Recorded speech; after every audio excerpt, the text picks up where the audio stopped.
গুঞ্জাকে বাড়ি থেকে তাড়াতে অদ্ভুত কাণ্ড করলো ময়না। হ্যাঁ বন্ধুরা, এমনটাই দেখা যাবে। তাই সম্পূর্ণ জানতে ভিডিওটিতে লাইক দিয়ে চ্যানেলটি সাবস্ক্রাইব করে দেখতে থাকুন। গল্পের শুরুতেই দেখা যাবে সকাল সকাল গুঞ্জা রোদ্রুদে বাড়িতে চলে আসে। তারপরেই ময়না গেটটা খুলতেই ময়নাকে ধাক্কা দিয়ে ফেলে গুঞ্জা উপরে চলে যায়। তখনই হলদে রাগারাগি করতে থাকে। তারপর দেখা যাবে বড় মা আসে আর এসে বলতে থাকে, কিরে হলদে কি হয়েছে? তখন হলদে বলতে থাকে, আর কি হবে, ওই যে গুঞ্জা দিদি আছে না, গুঞ্জা দিদি এসেছে, রীতিমতো ময়নাকে ধাক্কা দিয়ে তারপরে উপরে চলে গেল। তখনই বড় মা ময়নাকে বলতে থাকে, কিরে ময়না, তুই কিছু বললি না গুঞ্জাকে? তখন ময়না বলতে থাকে, আমি কি কমু বড় মা? তারপরেই এই বলে ময়না ঝাড় দিতে থাকে। তখন বড় মা বলতে থাকে, ময়না তুই আমার কথা শোন, তুই কি কিছুই বলবি না? তোর কি কিছুই যায় আসে না? আচ্ছা ঝাড়ুটা রাখ। এই বলেই ময়না বলতে থাকে, বড় মা, অনেক ঝঞ্ঝাট হয়ে গেছে উঠোনে, আমি এগুলো ঝাড় দিয়ে লই। তারপরে বড় মা বলতে থাকে, সেটাই তো তোকে বলছি, অনেক আবর্জনা হয়ে গেছে, সেই গুলোকে তো সরাতে হবে, চল আমার সাথে। এই বলে ভিতরে টেনে নিয়ে যায় ময়নাকে। ওইদিকে তখনই বজ্র আর বিহার আসে। এসে হলদেকে বলতে থাকে, হলদে কি হয়েছে? তখন হলদে বলতে থাকে, আর কি হবে, আবার ঝামেলা শুরু হয়েছে, যে আসলে ঝামেলা শুরু হয়। তখনই বজ্র বলতে থাকে, তার মানে গুঞ্জা এসেছে? তখন হলদে বলে, হ্যাঁ গুঞ্জা এসেছে। তারপরে এই বলে হলদে চলে গেলেই বজ্র বিহালকে বলতে থাকে, গুঞ্জা এসেছে, তাহলে বড় মা ময়নাকে এরকম করে টেনে নিয়ে গেল কেন?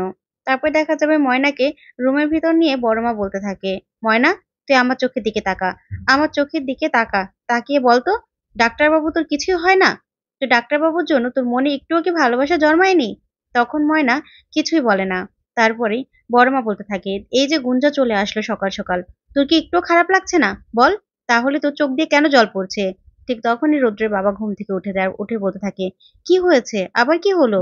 তখন বড় মা বলতে থাকে, শুনতে থাকো, বুঝে যাবে কি হয়েছে। তারপরে ময়না চুপ করে দাঁড়িয়ে থাকে আর কাঁদতে থাকে। তখন বড় মা বলতে থাকে, ময়না আমার কথার উত্তর দে, আচ্ছা তোর কি কিছুই করার নেই? তখন ময়না বলতে থাকে, আচ্ছা বড় মা, আমি কি করুম কত, আমি কি করতে পারি? তখনই বড় মা বলে যে, তোর কিছুই করার নেই? আচ্ছা তুই আমার দিকে তাকিয়ে বল, এই যে গুঞ্জা আসে, তোর কি একটু খারাপ লাগে না? তখনই রুদ্র বাবা বলতে থাকে, আবার গুঞ্জা এসেছে? তখন বড় মা বলে, হ্যাঁ এসেছে তো, রীতিমতো ওকে ধাক্কা দিয়ে সরিয়ে তারপরেই রৌদ্রের ঘরে চলে গেছে। তখন সেখানে বিহাল, বজ্র আর গোলু চলে আসে। তারপরে এই কথা শুনে রৌদ্রের বাবা বলতে থাকে, গুঞ্জা আবার এখানে এসেছে, দূর ভালো লাগে না। তখন বড় মা বলতে থাকে, ময়না তোকে আমি কি জিজ্ঞাসা করছি বল, ডাক্তারবাবুর জন্য তোর মনে কি একটু ভালোবাসা জন্মায়নি? তখন ময়না মাথা নেড়ে না বললেই বড় মা তার মাথায় হাত দেয় আর বলতে থাকে, আমার মাথায় হাত দিয়ে বল, তুই হাত দিয়ে বল। তখন রুদ্রের বাবু বলতে থাকে, ও তো বললো না, তাহলে তাহলে কেন, কেন ওকে জোর করছো? তখনই বড় মা বলতে থাকে, শোনো, তুমি যেটা জানো না সেটা বলো না। তারপরে ময়না বলতে থাকে, বড় মা তোমার তো কালকে কইলাম আমি কি করতে চাই।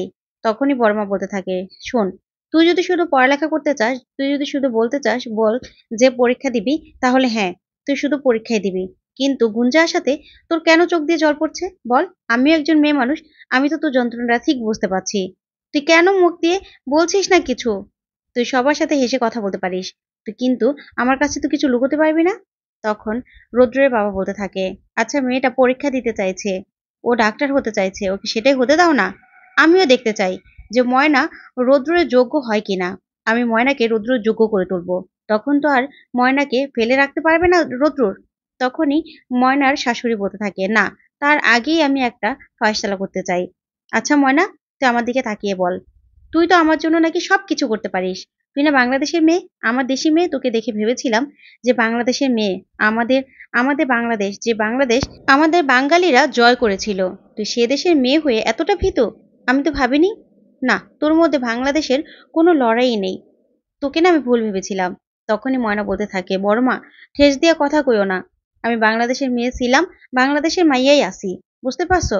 তখনই বড় মা বলতে থাকে, তাহলে বল, তুই না আমার জন্য সবকিছু করতে পারিস, তাহলে গুঞ্জাকে এই বাড়ি থেকে তাড়িয়ে দেখা দেখি, আর রৌদ্রের জীবন থেকেও তাড়িয়ে দেখা।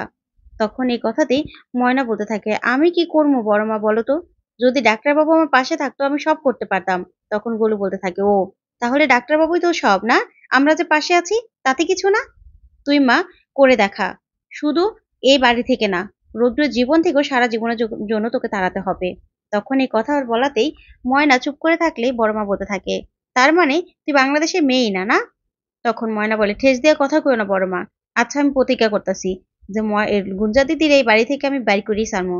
তখন বড় মা বলতে থাকে শুধু এই বাড়ি থেকে না, রৌদ্রের জীবন থেকেও বের করতে হবে। তখন ময়না বলে হ্যাঁ করবো আমি, তোমারে কথা দিলাম। তখন বড় মা বলে তুই পরীক্ষা দিবি, আবার এই পরীক্ষাও পাশ করবি, তুই গুঞ্জাকে এই বাড়ি থেকে তাড়াবি, রৌদ্রের জীবন থেকেও তাড়াবি, তোর হাতে সময় 1 সপ্তাহ, ঠিক আছে? তখনই বিহাল বলতে থাকে হ্যাঁ, এই বাড়ি থেকে তাড়ানোর সময় তোমার আজকে সকাল থেকেই কিন্তু, কারণ গুঞ্জা দাদাভাইকে নিতে এসেছে, ও ব্রেকফাস্ট করতে যাবে, তার আগেই তোমাকে আটকাতে হবে কিন্তু। তখন গোলু বলতে থাকে ওকে কিছুতেই গুঞ্জার সাথে বেরোতে দেওয়া যাবে না, কি করে আটকাবে সেটা তুই ঠিক কর।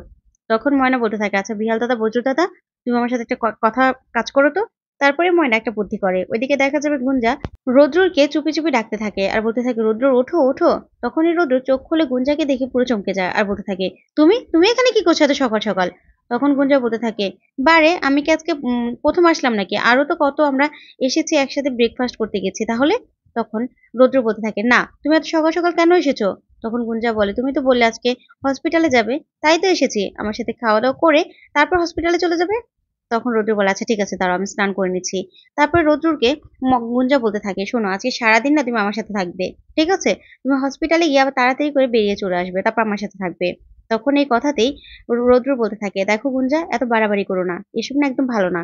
ঠিক তখনই বেহাল আর বজ্র আসা দাদাভাই দাদাভাই করে চিৎকার করতে থাকে। তারপরে দেখা যাবে রৌদ্র বেরিয়ে আসে আর এসে বলতে থাকে কি হয়েছে রে? তখন বিহাল বলতে থাকে শোন দাদা ভাই, আজকে না মেজকার জন্মদিন, কিন্তু ময়না বলছে ময়নার মতো করে নাকি ও জন্মদিন পালন করবে। দেখ আমরা ঠিক করেছিলাম আমাদের মতো করে আমরা আজকে জন্মদিনটা পালন করব। দেখ সেখানে ময়না আমাদের কোনো কথাই শুনছে না। এই প্রথমবার মেজকার জন্মদিনটা ভেবেছিলাম আমরা অন্যরকম করে পালন করব, সেটাও কি পারবো না? তখনই রৌদ্র বলতে থাকে কি ময়না বলেছে? তখন বিহালরা বলতে থাকে হ্যাঁ ময়না বলেছে তো। তারপরেই বিহাল বলতে থাকে শোন, ময়নার প্রতি তোর যে ভালোবাসা নেই সেটা তো তুই না করেই দিয়েছিস, তাহলে ময়নার কথা আমরা কেন শুনবো? আজ থেকে ঠিক করেছি ময়না কোনো কথাই শুনবো না। তখন গুঞ্জা বলে রুদ্র তুমি বলেছো ময়নার প্রতি তোমার কোনো টান নেই? তখন রুদ্রর কিছুই বলে না। তারপরেই বিহাল বলতে থাকে তাহলে দাদাভাই তুই কিছু করবি না? তখন রুদ্র বলতে থাকে আমি দেখছি দাঁড়া চল। এই বললে গুঞ্জা বলতে থাকে রুদ্র আমরা বেরোবো তো? তখন রুদ্র বলে দাঁড়াও 2 মিনিট। তারপরে এই বলে ময়নার সাথে ঝগড়া করতে চলে যায় রুদ্রর। ওইদিকে ময়না বলতে থাকে আজকে আমার মতোই কইরাই সবকিছু হইব, আমি আমার মতো করেই মেজকার জন্মদিন পালন করুম। তখনই মেজকা বলতে থাকে আচ্ছা ঠিক আছে সেটা না হয় বুঝলাম, কিন্তু তুই যে মেনুগুলো বলছিস সেটাই তো সমস্যা, মাংস কোথায়? মাংস ছাড়া কি জন্মদিন হয়? তখন ময়না বলতে থাকে না, মাংস খাওয়া হবে না, ঠিক আছে? তখনই রৌদ্র বলতে থাকে তুমি কে? আমরা যা ঠিক করব সেটাই হবে। তখন ময়না বলে না, আমি যেরকম করে ঠিক করবো সেরকম কইরাই জন্মদিন হইব। তারপরে বড় মা বলতে থাকে থাক না ময়না, প্রতি বছর তো আমিই করি। তখন ময়না বলতে থাকে প্রতি বছর তো আর আমি ছিলাম না, তাই আমি আজকে যেমনে কমু সেমনি হইব, ঠিক আছে? তখন মেজমা বলতে থাকে ময়না রে তুই এত বাড়াবাড়ি করিস না।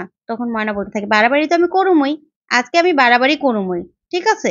তখনই রৌদ্র বলতে থাকে শোনো, তোমার কথা না একটুও হবে না, মেজকে যেরকম ভাবে চাইছে সেরকমটাই হবে। হ্যাঁ দুপুরের দিকটা তুমি তোমার মতো করো, কিন্তু তারপরে কিন্তু আমরাই যা চাইবো তাই করব। আর মেজকা মাংস খাবে তো সেটা আমরা রান্না করব। তখনই ময়না বলতে থাকে আচ্ছা ঠিক আছে, পারলে করে দেখান। আমি জানি মেজবাবুর আমার রান্নাই পছন্দ হইব, তাই আমি মেজবাবুর জন্য রান্না করুম। তখন রৌদ্র বলতে থাকে আচ্ছা ঠিক আছে, চ্যালেঞ্জ তাহলে হয়ে যাক, তাহলে হাড্ডাহাড্ডি লড়াই হবে ময়না। তখন ময়না বলতে থাকে ঠিক আছে, লড়াই হবে। তারপরে গোলু বলতে থাকে রৌদ্রুর তুই আজকে থাকবি তো আমাদের সাথে? তখন রৌদ্র বলে হ্যাঁ, আমি যাব না, আমি আছি। তখন এই গুঞ্জাই কথা শুনে অবাক হয়ে তাকিয়ে থাকে রৌদ্রের দিকে আর রৌদ্রকে বলতে থাকে রৌদ্রুর যাবে না? তখন রৌদ্র বলে গুঞ্জা আগে এই ব্যাপারটা মিটমাট করি, তারপরে তোমাকে বলছি। তারপরে দেখা যাবে রৌদ্রুর ময়নার কথা মতো সেখানে রান্না করতে শুরু করে দেয়। আর রৌদ্রুর আর ময়না মিলে হাড্ডাহাড্ডি লড়াই করতে থাকে আর ওইদিকে গুঞ্জার সাথে যাওয়ার কথা ভুলেই যায় রৌদ্রুর। তো বন্ধুরা আজকের আপডেটটি কেমন লাগলো অবশ্যই কমেন্ট করে জানাতে ভুলবে না। পরবর্তী আপডেট পেতে চ্যানেলটি সাবস্ক্রাইব করবে। ধন্যবাদ।